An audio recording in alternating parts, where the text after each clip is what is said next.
All right, time to jump in the Wayback Machine. We're gonna go back in time. We're gonna go back in I can time? sing it. Go. Go back in time. Thank you. Now You're welcome. we've dated ourselves, both of Yeah. us, but in different decades. Apparently. All right. One of the things we wanted to do here is kind of go back and do a little retrospective of the first post-surgery stuff that we went through.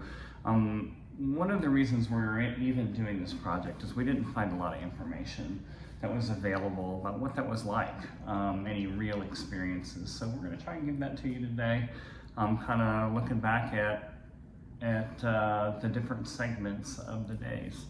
So let's tackle post-surgery. And that's really where we started this journey. So we found out you had throat cancer, oropharangeal cancer, head and neck cancer. There's lots of different words for it, and they all really mean the same thing: cancer in your throat. Mm-hmm. And the next thing that happened was that we were in a surgeon's office saying, how do we get this out? Surgery happened on a Monday, and then, you know, the kind of that first segment is days 1 through 4, which were the days that you spent in the hospital. In the hospital. So you spent 3 nights in the hospital and 4 days in the hospital. You too can spend 4 days, 3 nights in a lovely hotel. Yeah, we did that together. And, yeah. You had a really comfy bed, didn't you? Super comfy. Actually, I was pretty impressed with how comfy it was. It wasn't pull out bed. It wasn't as bad as I thought it was going to be. You had a whole system for your sleeping too. I did a whole system: earplugs, sleep mask, and blanket wrapped around me because it got real cold. All those kinds of things. But you were also on a schedule too. Yes, I was schedule.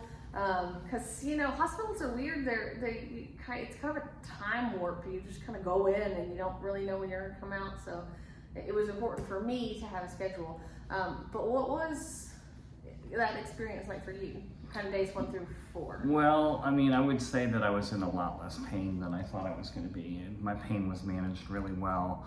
I mean, I realized I slept through the first day and I got a lot of rest during the days, but my pain was managed very well. We would piggyback the different pain meds during the adventure, and I really thought I'd be the guy that was howling down the hall, oh, I'm in pain, and I really thought you were too. I mean, I was. Not that I want to say you were going to whine like a little baby, but we definitely understood that it was a very painful surgery, and certainly if you think about somebody scooping out the back of your throat and part of your tongue and all of that seems painful enough. And your pain really was very managed, and you really were. Seemed like you were fairly comfortable. I was comfortable when I was there. Yeah. We started, the first day I didn't eat really anything or drink anything, and we started those things. Did I have a little soup the second day or something like that? Well, you didn't eat anything by mouth. Okay, that's right. Because you had your tube. You had your that's NG right. tube. But they did not feed you that's what it was. Yeah. You didn't get your fun cocktail of food until the second day, and so that's right. And in fact, I remember you saying, "I'm starting to feel a little hungry." Yes. And so we had to get a little cranky about, hey, where's the food here? If this was a tray of food, you'd have it in here. Just because it's in a bottle doesn't mean you can skip it. Let's go. Let's get this done. Right. So you got your food. You get your food by 2, and you got hydration through your IV. Correct. And that certainly helped, I think, you feel good. And then you were getting all of your medication in your tube or in your IV. So there wasn't any need for you to try to swallow or manage any of that stuff, which was good and wonderful, because that's when things really got hard. And I don't want to spoil the next episode or anything, but when they took the tube out and they sent us home, it did get really hard. That was the hardest segment. And I think if I could go back and do anything, I would have advocated for you staying in the hospital longer.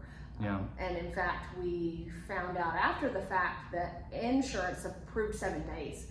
So we really could have potentially stayed longer. And I think that might have made that next segment a little bit easier because it really was hard. Yeah, we did do a barium swallow test when, as I was, in order to get out of there, I had to prove that I could swallow. But so it was just a small amount though. So I had, during the swallow test, I had some yogurt and some crackers and some different kinds of things. And then I had to drink one shake, two shakes? Two shakes before I would leave. And it was, it's a great incentive. You can go home. And I thought I was going to have the handle on it. And, it took an hour and a half per shake probably. Right. But I could do it and felt like it was going to get better and better. And again, we'll talk a little bit about that in the next segment about the hard things. We didn't get certainly enough prep between how different it was going to be at home and how different it was in the hospital, and how we were going to have to manage things differently. So looking back, I definitely would have done some things differently and managed some things. We didn't know. Well, the doctor, the only thing that we got was the doctor said day 9 you'll notice some changes. And that was true. And it was very true. Yeah, he said day 9 and day 21, and both of those things turned out to be 100% true. Boom, boom, yeah. Pretty much like clockwork. Yeah. But in between there, we had some adventures. We did. And we'll tell you about them soon.